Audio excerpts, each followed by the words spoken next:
प्रसंग चल रहा है कि वो क्या बताना चाहता है गीता ज्ञानदाता। 4 प्रकार के व्यक्ति मेरी भक्ति करते हैं, 3 तो रिजेक्ट कर दिए, जैसे अर्थार्थी, आर्थ, जिज्ञासु और ज्ञानी को उत्तम मानना उसने कि वो अच्छा है, मुझे प्रिय है, मैं उसको प्रिय हूं। लेकिन वो भी मेरे वाली यानी ब्रह्म तक की साधना, इससे मिलने वाली अनुत्तम गति, अश्रेष्ठ स्थिति में ही स्थित है। अनुत्तम क्यों कहा इसने? अपनी गति को भी अनुत्तम क्यों कहा? गीता अध्याय नंबर 4 के श्लोक नंबर 5 और 9 में, गीता अध्याय नंबर 2 के श्लोक नंबर 12 में, गीता अध्याय नंबर 10 के श्लोक नंबर 2 में। ये गीता ज्ञानदाता स्वयं कहता है, अर्जुन तेरे और मेरे बहुत जन्म हो लिए, तू नहीं जानता, मैं जानता हूं। गीता अध्याय नंबर 8 के श्लोक नंबर 13 में कहता है, अर्जुन ओम इति एकाक्षरम ब्रह्म व्यवहारण माम अनुस्मरण ये प्रियाति तदंदेहम सयाति परमाम गति। मुझ ब्रह्म का केवल एक ओम मंत्र है, नथिंग एल्स। और इसकी साधना उच्चारण करके जाप करता हुआ जो अंतिम श्वास तक भी इसका जाप करता हुआ शरीर छोड़कर जाता है, ओम से मिलने वाली परम गति को प्राप्त होता है। ओम से मिलने वाली परम गति क्या है? ब्रह्मलोक प्राप्त होता है। यजुर्वेद अध्याय नंबर 40 के मंत्र नंबर 17 में स्पष्ट कहा है वेद ज्ञानदाता ने कि वो परमात्मा तो प्रोक्ष है, ऊपर रहता है, गुप्त है, और मैं ब्रह्म हूं, और मैं ऊपर दिव्य लोक ब्रह्म, दिव्य आकाश रूपी ब्रह्मलोक में रहता हूं। श्री देवी भागवत के अंदर, श्री देवी पुराण में 7वें स्कंद में 562 से 563 564 पृष्ठ तक ये स्पष्ट किया है। हिमालय को ज्ञान देते हुए श्री देवी जी कह रही है कि राजा हिमालय, उस परमात्मा के विषय में जानकारी बताती हूं मैं,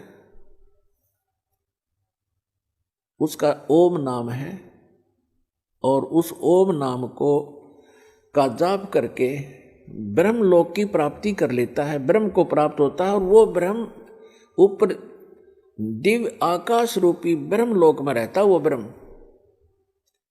और तुम्हारा कल्याण हो। ओम नाम का जाप करो, ब्रह्म पाने का उद्देश्य रखो, वो ब्रह्म लोक में रहता वो ब्रह्म। तो पुण्यात्मा, ओम नाम के जाप से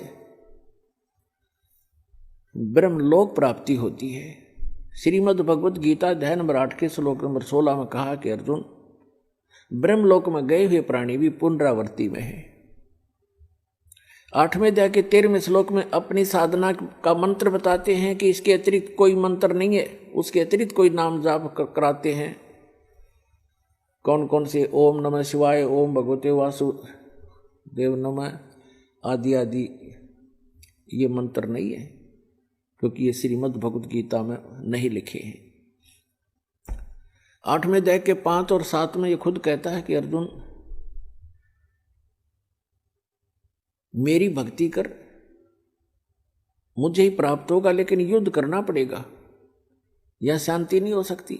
गीता अध्याय नंबर 8 के श्लोक नंबर 1 में अर्जुन ने पूछा कि आप जी ने जो 7वें अध्याय के 29वें श्लोक में बताया है कि तत्ब्रह्म को जान के और सारे अध्यात्म स्पिरिचुअल नॉलेज से, कंप्लीट स्पिरिचुअल नॉलेज, संपूर्ण अध्यात्म ज्ञान से परिचित और सभी कर्मों से परिचित प्राणी केवल जरा और मरण के इस संकट से छूटने का प्रयत्न करता है। जरा माने बुढ़ापा, बुढ़ापे का दुख, मरण माने मृत्यु का कहर। ये दोनों दुख यहाँ पर कंपलसरी। तो जिसको ये ज्ञान हो जाता है, जो तत्वदर्शी संत की शरण में चले जाते हैं, उनको संपूर्ण अध्यात्म ज्ञान प्राप्त हो जाता है। फिर वो केवल उस तत्ब्रह्म से परिचित हो जाते हैं, तत्ब्रह्म से और सारे अध्यात्म ज्ञान से, सब कर्मों से। जैसे कोई किसी से कोई धोखा करेगा तो उसका फल भोगना पड़ेगा, चोरी करेगा तो वो देना पड़ेगा, उसके गधा बन कर देना पड़ेगा। तो ये कर्मों से परिचित हो जाने के उपरांत प्राणी गलती नहीं करेगा, भूखा रह सकता है। तो फिर क्या बताया है कि अर्जुन ने पूछा 8वें अध्याय के प्रथम मंत्र में, वे किम तत्ब्रह्म वो तत्व ब्रह्म क्या है? 8वें अध्याय के 3 श्लोक में गीता जी में गीता ज्ञानदाता कहता वो परम अक्षर ब्रह्म है, यानी गीता ज्ञानदाता से अन्य है। श्रीमद् भगवत गीता अध्याय नंबर 1 से लेकर 4 और 16 और 17 में परमात्मा की परिभाषा कोड वर्डों में बहुत कुछ डिफाइन है, वर्णित है। उल्टा लटका हुआ संसार रूपी वृक्ष है, ऊपर को जड़ तो पूर्ण परमात्मा है, उसका तना अक्षर पुरुष है, उसमें से एक मोटी डार निकलती है वो सरपुरुष जानो, और उसकी 3 शाखा हैं, वो रजगुण ब्रह्मा, सतगुण विष्णु, तमगुण शिव जी और पात रूप संसार। ये परमात्मा ने आके बताया कि अक्षर पुरुष एक पेड़ है, सरपुरुष वा की डार और तीनों देवा शाखा है ये पात रूप संसार। 15वें अध्याय के प्रथम मंत्र में तत्वदर्शी संत की पहचान भी बता दी है कि जो संत इस उल्टे लटके हुए संसार रूपी वृक्ष के सभी विभाग बता देगा, तना कौन भगवान है, उसकी डार कौन है, शाखा कौन है, पत्ते क्या है, स वेदविद, वो वेद के तात्पर्य को जानने वाला तत्वदर्शी संत है। 15वें अध्याय के 3 श्लोक में कहा कि उसके पश्चात उस तत्वदर्शी संत की प्राप्ति के उपरांत इस अज्ञान रूप गुत्थी को उस तत्व ज्ञान रूपी शस्त्र से काट के, उसके पश्चात 15वें अध्याय के 4 श्लोक में कहा कि उसके पश्चात परमेश्वर के उस परम पद की खोज करनी चाहिए, जहां जाने के बाद साधक फिर लौट कर कभी संसार में नहीं आता, और जिस परमेश्वर ने सब ब्रह्मांडों की रचना की है केवल उसी की भक्ति करनी चाहिए। गीता ज्ञानदाता स्वयं दृढ़ कर रहा है कि और किसी की भक्ति नहीं करना, मेरी भी मत करना। उसके पाने का मंत्र बता 17वें अध्याय के 23वें श्लोक में गीता जी में ओम तत्सत इति निर्देश है ब्रह्मण तिर्वेद समर्थ ब्राह्मणा तेन वेदा च यगा च विहिता पुरा,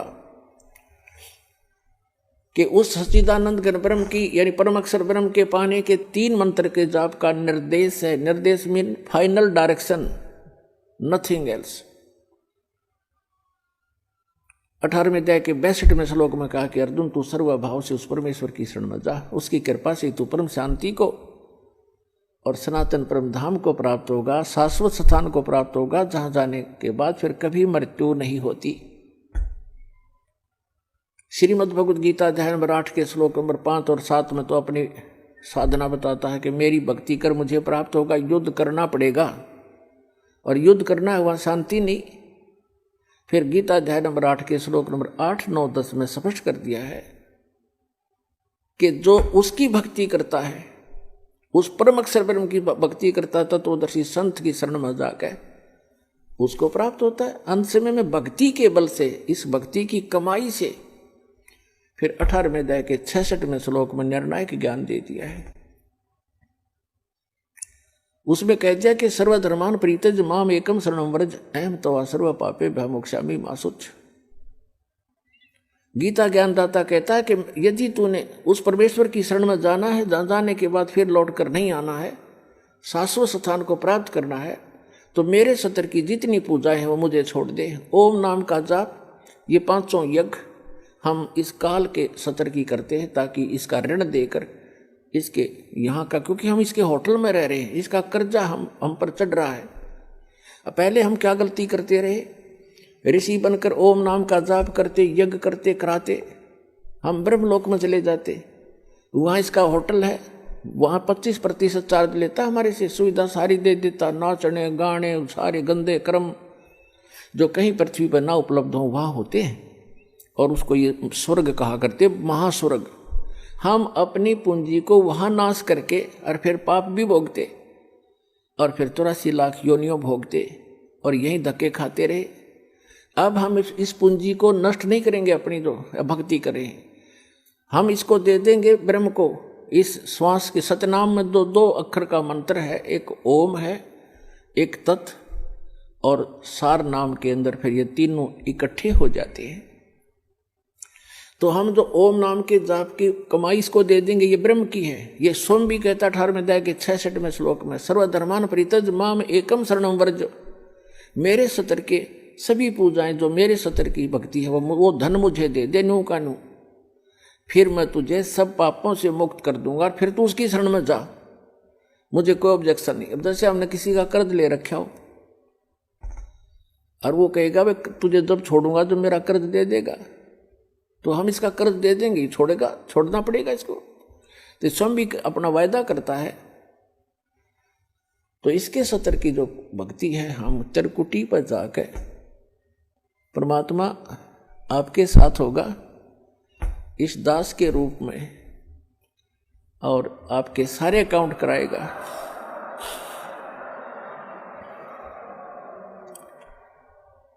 और वहां पर आपके एडवोकेट का काम करेगा परमात्मा इस दास के रूप में। और ये सारे मंत्र बोल बोल सुनाओगा वहां जाकर धर्मराज के दरबार में कि लो जी आपके विधान में है सर्वधर्मान परित्यज्यमाम एकम शरणम व्रज, उसके सतर की ये पूंजी पकड़ो।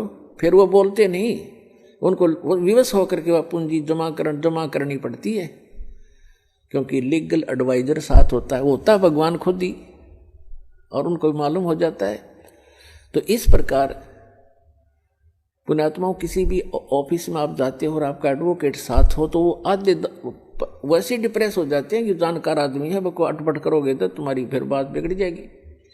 तो इसलिए गुरु की आवश्यकता आपको अंतिम श्वास तक पड़ेगी। और गुरु पूरा गुरु हो, उस परमात्मा से परिचित हो, उसका कृपा पात्र हो, तो वो दास इस पृथ्वी पर आज के दिन करीब अपना डगमग ना होना।